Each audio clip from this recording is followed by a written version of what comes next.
Not too long ago, I used my MSK1 knife to make a Bowdrill coal.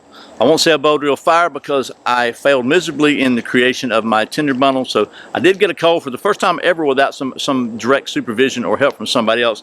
But I was unable to get actual flame because I did a bad job on my Tinder Bundle. So this is going to be attempt number 2 for a Bowdrill fire with the MSK1 using pine wood, and I got a little bit better Tinder Bundle. So that's what's coming up next here on Survival on Purpose.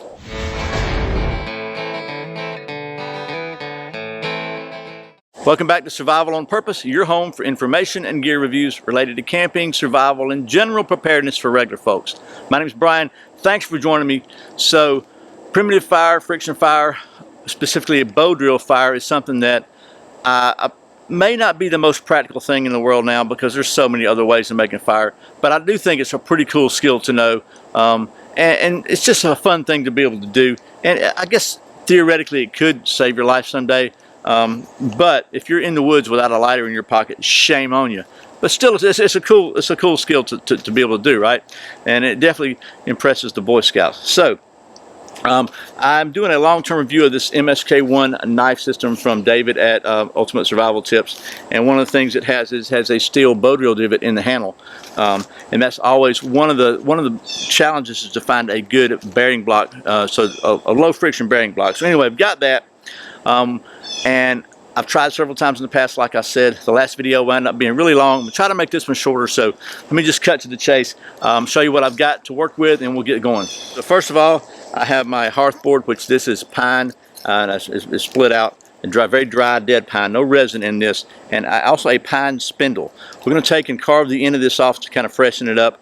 Just carve a new divot in here and use the MSK1 for a handhold. And I've got my bow here with some bank line on it. It also is pine. We're going to tighten this up a little bit, and then let me show you real quickly the Tinder Bundle, and then we'll get busy. So basically what I've got for a Tinder Bundle, because it's the beginning of September here in Georgia, and not a lot of dead, dry grass around my area. I did find a little bit of dry grass here, and I've got some really dry cedar bark on the back side of it. And then I'm going to crunch up a little bit to put it really to make the fluffy nest. So I'm going to take you down the old stump top real quick. We're going to do that, carve up the end of this thing, and then we'll see if we can get us far. Okay, so again, what I've got here for a Tinder Bundle, I've got some dried grasses here. I have got some strips basically of just dried cedar bark that I have pulled off. I like cedar bark. It's just very, very dry and can turn into some really small little pieces. And small is going to be better because the finer you get it, the less heat it's going to take to get this to combust. So we're going to pull off a couple of these here. Got a couple of small fluffy ones, and we're going to really fluff those up for the center. And then what I'm going to try to do with this is make kind of the frame for my Tinder Bundle. I'm going to take this grass and just kind of put it in there and kind of put this frame around it. Maybe take one of these and kind of wrap it around like so to kind of hold it in place where it kind of gives it a little shape. And then we'll take a little more of this stuff here and just really see if I can grind it up in my hand and make it just fine and fluffy. So it's going to have smaller fibers like so it'll just take less heat to combust it and get it going.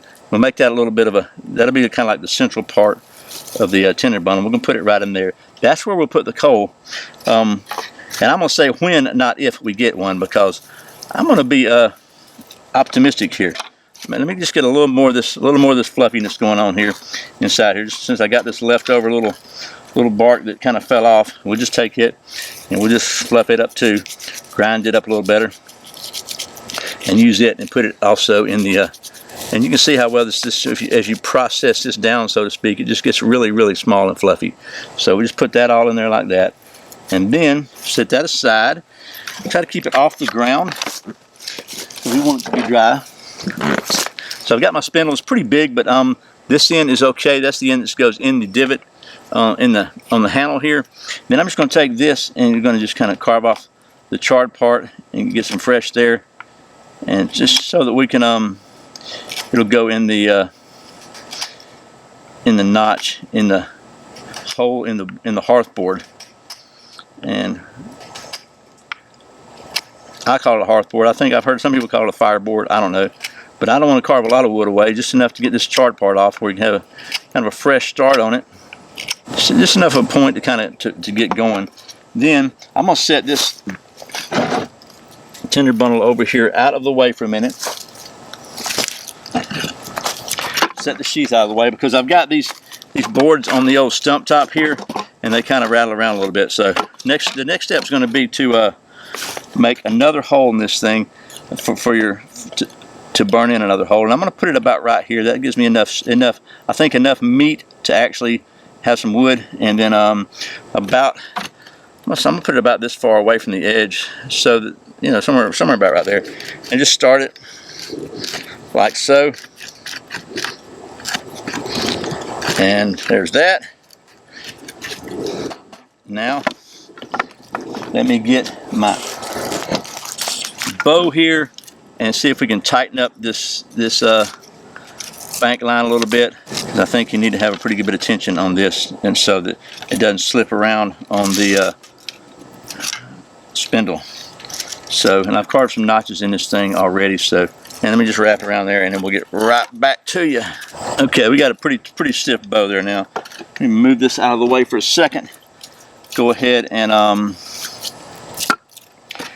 get the spindle started in here, and that's going to basically be like, I always have trouble with this part. I don't know why. Okay, start over. We're going to get the sucker in, loaded in the line, and I know you guys are probably laughing at me right now if you know what you're doing, but I don't. So there we go. Get this here ready to burn in. There, knife here, divot there, hold it there, and then brace my wrist on my shin right here, and move my leg up just a little bit, and then you want to be far enough away where you don't interfere with it, but close enough where you got good brace. And now just start. Try to keep the bow parallel to the ground so the string doesn't move around too much.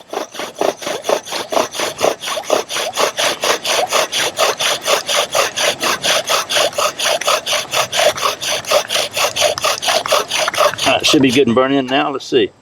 Yep, good enough. Okay, set you aside. Don't let that touch the ground. We don't want that part touching the ground.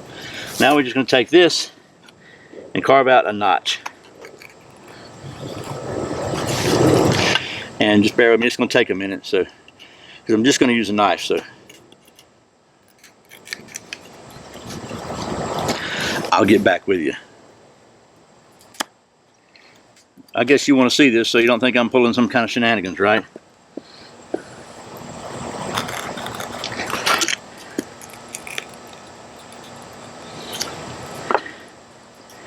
Alright, we'll probably fast forward through this, but you can see that I didn't put the knife up and use a saw or anything like that.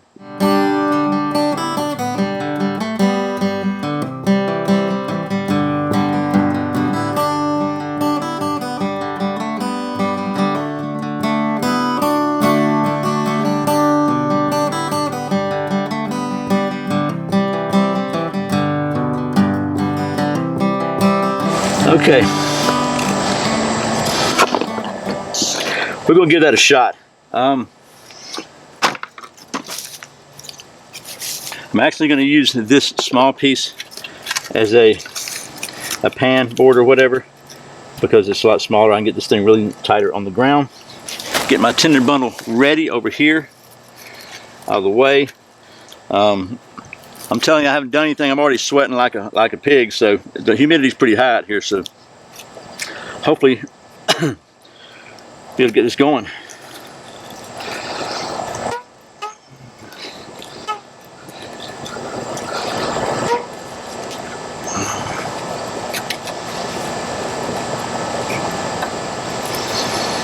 Okay. Let's see what we can do. I'm going to go ahead and make sure everything's out of the way. That doesn't need to be in the way.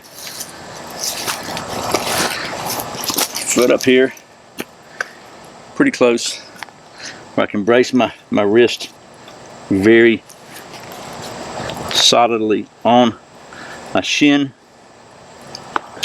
Put that on there. Hold it where the blade's nowhere close to me. Good and solid. Back leg brace is good. My front leg is very solid.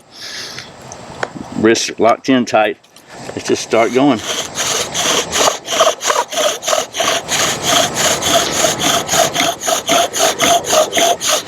Get some. Go kind of slow. Get some dust up.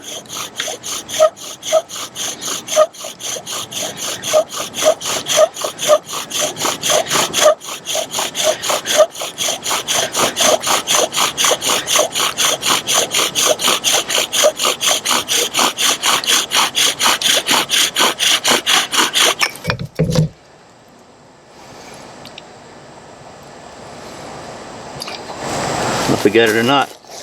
I think we do. I think so. I think so. It's still smoking. Put this other dust over here next to it. Let's see.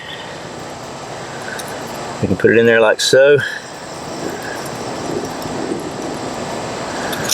Let's turn you up like so and see what we can do here.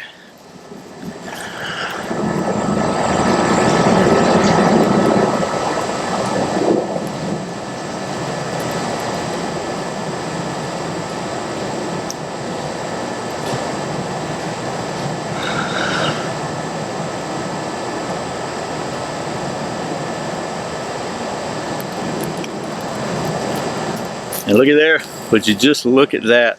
Would you just look at that? Oh, I'm so happy. It's my very first ever solo, completely solo, actual Bowdrill fire. Wow, that is so stinking cool. There's no way I can tell you how cool that is. Wow. Okay, well. I can't really say it's all the all credit goes to the MSK1, but I can say I think it definitely helps. But the again, the pine, using the pine again. Matt Graham is the one that suggested I use pine. Matt, thank you so much, man. That was a great suggestion. It's worked for me. That's the second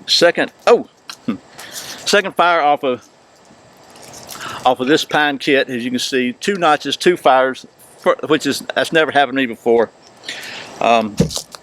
Anyway, really cool. I'm so thrilled about that. So anyway, it just goes to show you that it's not rocket science. It's just about the fundamentals, having a good soft wood, and the Tinder Bundle is critical. And I had a pretty decent Tinder Bundle that time. It worked really well. So there's the Bowdrill fire number 2 with the MSK1. I hope this has been helpful if you're interested in doing your own kind of friction fire. Anyway, I put out a brand new video every Friday and Saturday, and very often random videos throughout the week. You can check out another one right there. If you're not subscribed, please click right down there in the corner, click that little subscribe button, and hit that little notification bell so you don't miss a single video. I really appreciate the support. Once again, my name's Brian. You're watching Survival on Purpose. Remember, survival is not an accident, so be prepared. I'll see you next time.